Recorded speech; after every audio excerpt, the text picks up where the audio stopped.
साथ संगत जी, प्यार से कहना। धन निरंकार जी, आशा करती हूँ आप सभी बहुत अच्छे होंगे।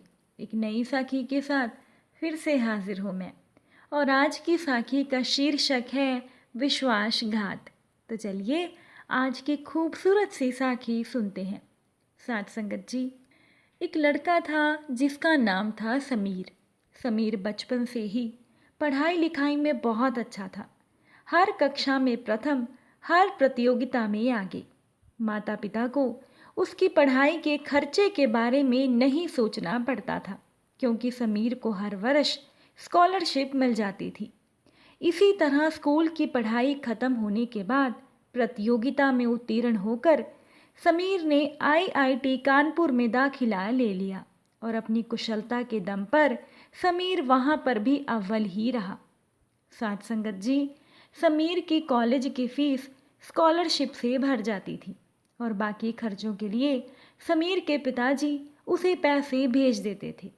कॉलेज का आखिरी साल आ गया और सभी लोगों ने आगे की जिंदगी के बारे में भी सोच लिया था और समीर का लक्ष्य भी तय था।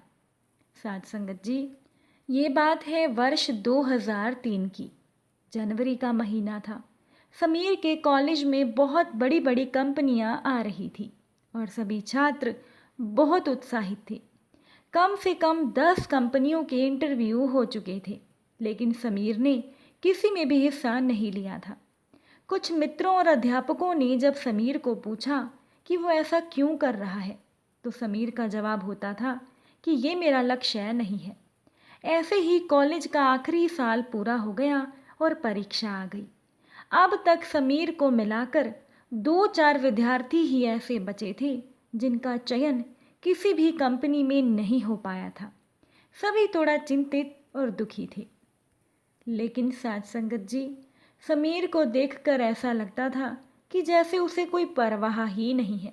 वो अब भी बहुत खुश नजर आ रहा था। परीक्षा खत्म हो गई और सभी विद्यार्थियों ने एक दूसरे से दोबारा मिलने का वादा किया और अपने अपने घर चले गए। समीर अपने घर पहुंचा तो समीर की माँ, उसका छोटा भाई सभी खुश थे, लेकिन समीर के पिताजी के चेहरे पर चिंता साफ दिखाई दे रही थी। खाना खाने के बाद समीर अपने दोस्तों से मिलने के लिए चला गया और शाम को लौटा। शाम को समीर के पिताजी ने उसे अपने पास बुलाया और कहने लगे कि बेटा, तुम्हारे सभी दोस्तों की नौकरी लग गई है, लेकिन तुम्हारी नौकरी नहीं लगी। मुझे तुम्हारी चिंता हो रही है। तुम तो पढ़ाई में सबसे आगे रहे हो। फिर भी अपने पिता की बात पर समीर मुस्कुराकर बोला कि पिताजी, आप चिंता मत करो।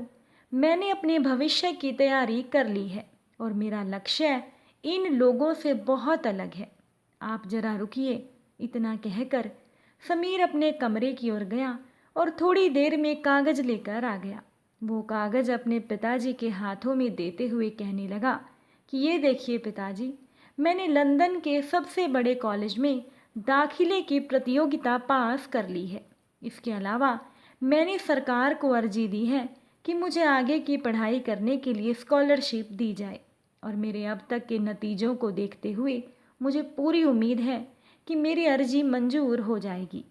साथ संगत जी, समीर के पिताजी की चिंता अभी टली नहीं थी। वो कहने लगे कि ये सब तो ठीक है, लेकिन स्कॉलरशिप से केवल फीस का खर्चा ही निकलेगा। बाकी के खर्चों का क्या होगा? और लंदन तो बहुत महंगी जगह है। साथ संगत जी, समीर ने पहले ही सभी सोच कर रखा था। वो अपने पिता को समझाते हुए कहने लगा कि आप चिंता मत कीजिए। पिछले 4 सालों से मैंने अपना पूरा खर्च स्कॉलरशिप पर चलाया है और आपके भेजे हुए पैसे मैं जमा करता रहा हूँ। उससे टिकट का इंतज़ाम हो जाएगा और वहाँ खर्चा चलाने के लिए मैं वहाँ कोई छोटा मोटा काम भी कर लूँगा। सभी लोग वहाँ ऐसे ही करते हैं। जिस दिन मैंने इंजीनियरिंग में दाखिला लिया था, तब से मैं ये सपना देख रहा था, इसीलिए मैंने सारी जानकारी इकट्ठी कर ली थी और अब मेरे सपने को पूरा करने का समय आ गया है। साथ संगत जी, कुछ ही दिनों में इंजीनियरिंग के नतीजे भी आ गए और हमेशा की तरह समीर इस बार भी अव्वल ही रहा था। सारी तैयारी करके 1 महीने के बाद समीर लंदन चला गया। वहाँ से वो हर 15 दिनों के बाद चिट्ठी भेजता था और 2 महीने के अंतर पर पैसे जमा करके अपने घर पर फ़ोन किया करता था। इसी तरह 2 साल बीत गए और समीर की पढ़ाई पूरी हो गई। अब घर पर सभी इंतज़ार कर रहे थे समीर के वापस आने का, लेकिन समीर की ओर से कोई समाचार ना मिलने की वजह से सभी परेशान थे। थोड़े ही दिनों में समीर का फ़ोन आया और उसने अपने घर पर बताया कि उसकी लंदन में ही नौकरी लग गई है और वो कम से कम 1 साल तक घर नहीं आ पाएगा। साथ संगत जी, इस बात से समीर के घर परिवार वाले निराश तो हुए, लेकिन उन्हें इस बात की खुशी भी थी कि उनके बेटे की नौकरी विदेश में लग गई है। अगले महीने से समीर ने अपनी कमाई में से कुछ हिस्सा घर भेजना शुरू कर दिया।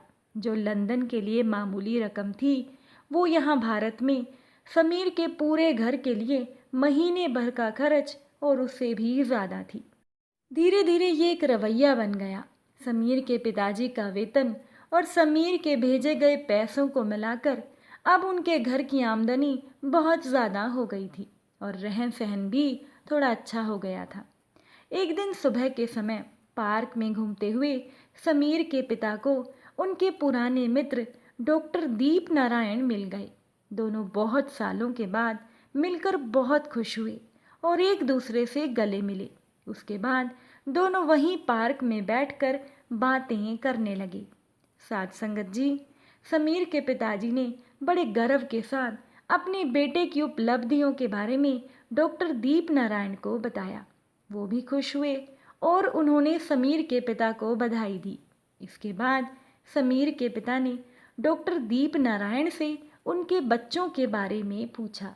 डॉक्टर दीप ने बताया कि उनके 2 बेटों में से बड़े ने स्कॉलरशिप पर यूरोप से डॉक्टरी की पढ़ाई पूरी की है और अब वो लखनऊ में अपना छोटा सा नर्सिंग होम चलाता है और उनका छोटा बेटा इंजीनियरिंग कर रहा है। ये सुनकर समीर के पिता थोड़े गंभीर होकर बोले कि डॉक्टर साहब, अगर बुरा ना माने तो मैं एक बात कहूँ। डॉक्टर दीप ने मुस्कुराकर कहा कि बेझिझक कहिए। समीर के पिता ने अपनी बात कहनी शुरू की कि डॉक्टर साहब, आपका बेटा बहुत ही होशियार होगा, तभी स्कॉलरशिप लेकर यूरोप से पढ़ाई वो कर पाया, बिल्कुल मेरे बेटे की तरह। मगर आपको नहीं लगता कि इतना पढ़ लिख कर वापस छोटे से शहर में काम करके वो अपनी काबिलियत को व्यर्थ कर रहा है? यहाँ वो क्या कमा पाता होगा? उसे भी मेरे बेटे की तरह विदेश में काम करना चाहिए था। अच्छी कमाई होती और वो अपने साथ साथ आपका भविष्य भी सुधार लेता। ऐसा सिर्फ मेरा मानना है, बाकी आप खुद भी बहुत समझदार हैं। साथ संगत जी, ये सुनकर डॉक्टर दीप के चेहरे के भाव ही बदल गए और वो गंभीर आवाज़ में बोले कि देखिए भाई साहब, आपकी सोच को मैं गलत नहीं कहूँगा। हर एक इंसान की अपनी सोच होती है। मैंने भी विदेश से पढ़ाई की थी और अपने शहर में आकर काम किया।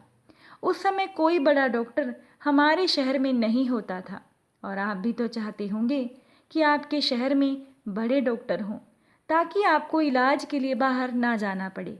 अगर सभी पढ़ लिख कर बाहर चले जाएंगे तो हमारे शहर और हमारे देश का विकास कैसे होगा? और फिर सरकार ने हमें जो स्कॉलरशिप दी पढ़ाई पूरी करने के लिए, वो इसीलिए दी थी कि जो होनहार है वो अच्छी शिक्षा ले और देश के विकास में मदद करे। ऐसे में सरकारी स्कॉलरशिप पर पढ़ाई पूरी करके किसी दूसरे देश के लिए काम करना अपने देश और अपने शहर के साथ क्या विश्वासघात नहीं होगा? डॉक्टर दीप कहने लगे कि मुझे तो फ़क्र है कि मेरे बेटे के विचार मेरे जैसे ही हैं।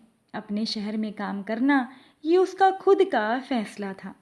साथ संगत जी, डॉक्टर दीप के चेहरे पर स्वाभिमान की चमक थी और समीर के पिता सिर नीचे करके सब कुछ सुन रहे थे, पर शायद उनके पास इस बात का कोई जवाब नहीं था। साथ संगत जी, आपको ये साखी कैसी लगी कमेंट द्वारा ज़रूर बताइएगा। अगर साखी अच्छी लगी हो तो वीडियो को लाइक भी कीजिएगा। फिर मुलाकात होगी आप सभी से नई साखी और नए विचारों के साथ। साथ संगत जी, प्यार से कहना। धन निरंकार जी।